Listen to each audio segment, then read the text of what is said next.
Egocentrism is the inability to differentiate between self and other. More specifically, it is the inability to untangle subjective schemas from objective reality, and inability to understand or assume any perspective other than their own. Although egocentrism and narcissism appear similar, they are not the same. A person who is egocentric believes they are the center of attention, like a narcissist, but does not receive gratification by one's own admiration. An egotist is a person whose ego is greatly influenced by the approval of others, while a narcissist is not. Although egocentric behaviors are less prominent in adulthood, the existence of some forms of egocentrism in adulthood indicates that overcoming egocentrism may be a lifelong development that never achieves completion. Adults appear to be less egocentric than children because they are faster to correct from an initially egocentric perspective than children, not because they are less likely to initially adopt an egocentric perspective. Therefore, egocentrism is found across the lifespan. In infancy, early childhood, adolescence, and adulthood, it contributes to the human cognitive development by helping children develop theory of mind and self-identity formation.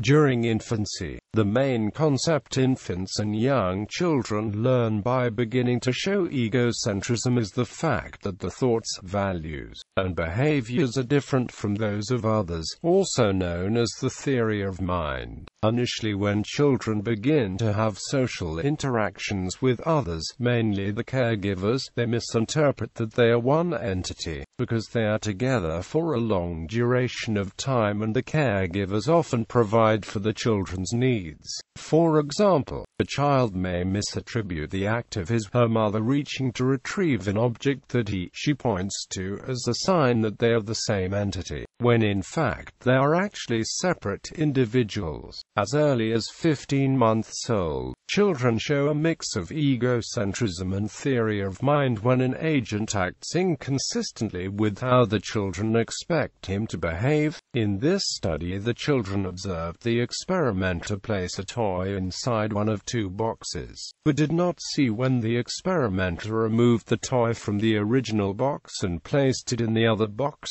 due to obstruction by a screen. When the screen was removed, the children watched the experimenter reach to take the toy out of one of the boxes. Yet because the children did not see the switching part, they looked at the experimenter's action much longer when she reached for the box opposite to the one she originally put the toy in. Not only does this show the existence of infants' memory capacity, but it also demonstrates how they have expectations based on the knowledge, as they are surprised when those expectations are not met.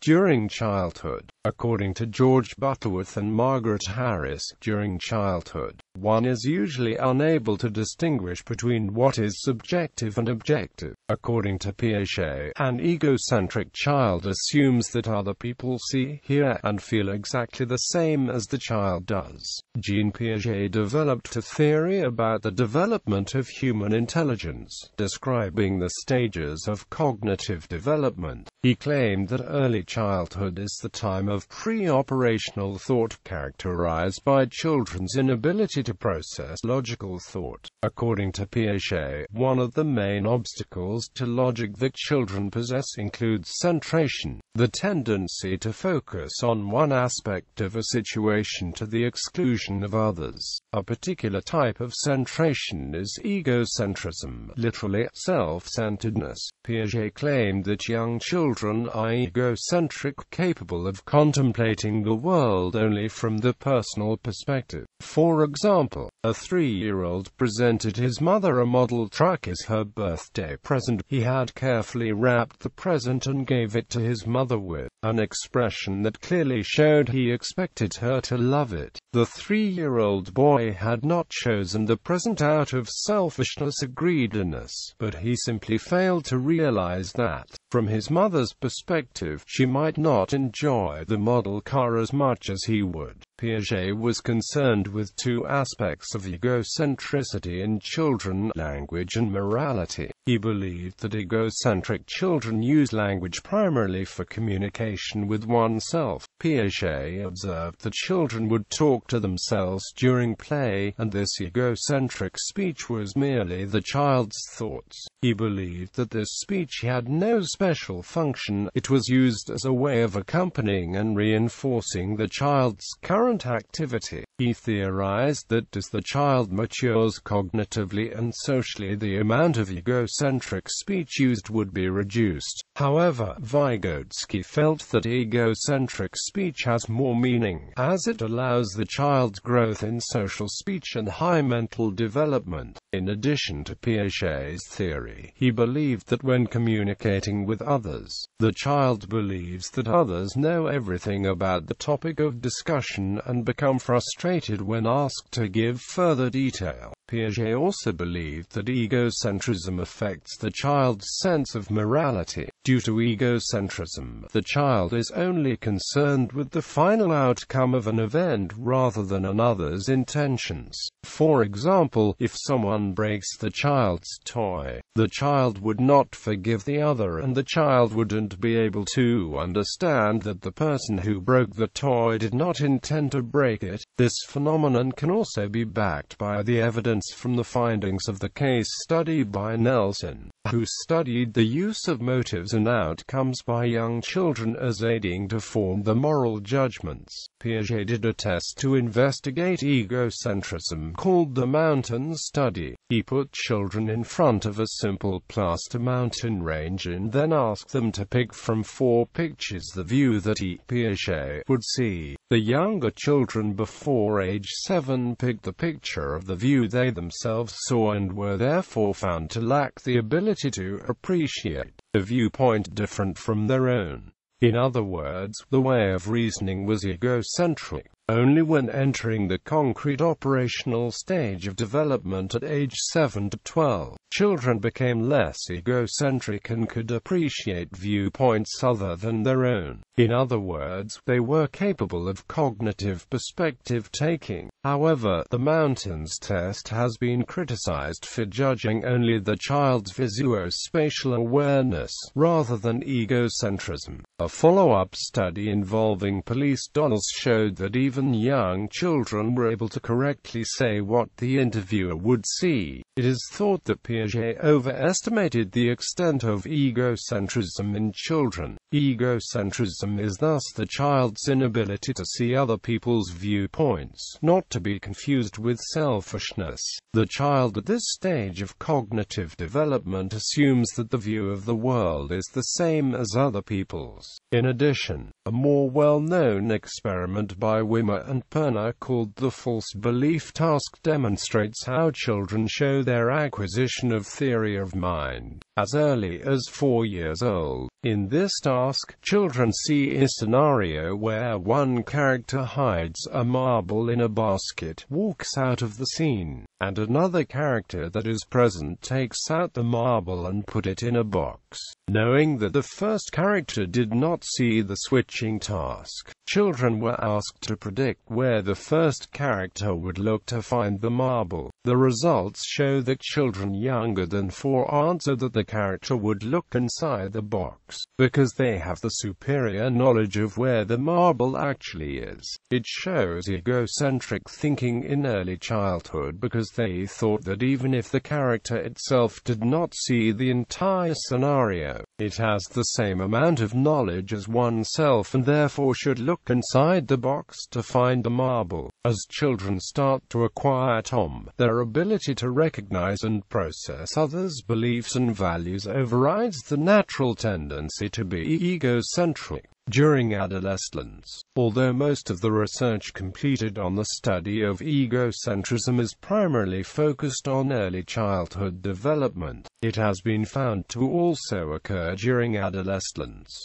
David Elkind was one of the first to discover the presence of egocentrism in adolescence and late adolescence. He argues the young adolescent, because of the physiological metamorphosis he is undergoing, is primarily concerned with himself. Accordingly, since he fails to differentiate between what others are thinking about and his own mental preoccupations, he assumes that other people are obsessed with his behavior and appearance as he is himself. Quote, "This shows that the adolescent is exhibiting egocentrism by struggling to distinguish whether or not, in actuality, if others are fond of them as they might think because their own thoughts are so prevalent. Adolescents consider themselves as unique, special, and much more socially significant than they actually are." Elkind also created terms to help describe the egocentric behaviors exhibited by the adolescent population, such as what he calls an imaginary audience, the personal fable, and the invincibility fable. Usually when an egocentric adolescent is experiencing an imaginary audience, it entails the belief that there is an audience captivated and constantly present to an extent of being overly interested about the egocentric individual. Personal fable refers to the idea that many teenagers believe the thoughts, feelings, and experiences are unique and more extreme than anyone else's. In the invincibility fable, the adolescent believes in the idea that he or she is immune to misfortune and cannot be harmed by things that might defeat a normal person. Egocentrism in adolescence is often viewed as a negative aspect of the thinking ability because adolescents become consumed with themselves and are unable to effectively function in society due to the skewed version of reality and cynicism. There are various reasons as to why adolescents experience egocentrism. Adolescents are often faced with new social environments which require the adolescent to protect the self, which may lead to egocentrism. Development of the adolescent's identity may lead to the individual experiencing high levels of uniqueness, which subsequently becomes egocentric. This manifests as the personal fable. Parental rejection may lead to the adolescents experiencing high levels of self-consciousness, which can lead to egocentrism. A study was completed on 163 undergraduate students to examine the adolescent egocentrism in college students. Students were asked to complete a self-report questionnaire to determine the level of egocentrism present. The questions simply asked for the reactions that students had to seemingly embarrassing situations. It was found that adolescent egocentrism was more prevalent in the female population than the male. This again exemplifies the idea that egocentrism is present in even late adolescence. Results from other studies have come to the conclusion that egocentrism does not present itself in some of the same patterns as it was found originally. More recent studies have found that egocentrism is prevalent in later years of development, unlike Piaget's original findings that suggested that egocentrism is only present in early childhood development. Egocentrism is especially dominant in early adolescence, particularly when adolescents encounter new environments, such as a new school or a new peer group. In addition, throughout adolescence, egocentrism contributes to the development of self-identity. In order to achieve self-identity, adolescents go through different pathways of crisis and commitment stages, and higher self-identity achievement was found to be correlated with heightened egocentrism. During adulthood, the prevalence of egocentrism on the individual has been found to decrease between the age of 15 and 16. However, adults are also susceptible to be egocentric, to have reactions or behaviors that can be categorized as egocentric. Frankenberger tested adolescents and adults on the levels of egocentrism and self-consciousness. It was found that egocentric tendencies had extended to early adulthood, and these tendencies were also present in the middle adult years. Barron and Hanna looked at 152 participants and tested to see how the presence of depression affected egocentrism. They also tested adults between the ages of 18 and 25, which found that the participants who suffered from depression showed higher levels of egocentrism than those who did not. Finally, Surtees and Apley found that when adults were asked to judge the number of dots they see in the number of dots the avatar in the computer simulation sees, the presence of the avatar interfered with the participants' judgment-making during the trials. Specifically, these were the trials where the number of dots seen by the participant was inconsistent from the number of dots the avatar saw. Such effect on the participants diminished when the avatar was replaced with a simple yellow or blue line, which concluded that somehow the avatar having a personal attribute implicitly caused the participants to include its vision into their own decision-making. That said, they made more errors when they saw prompts such as the avatar sees n, when n was the number of dots the participants saw and not the avatar, which shows that egocentric thought is still predominant in making quick judgments, even if the adults are well aware that the thoughts could differ from others.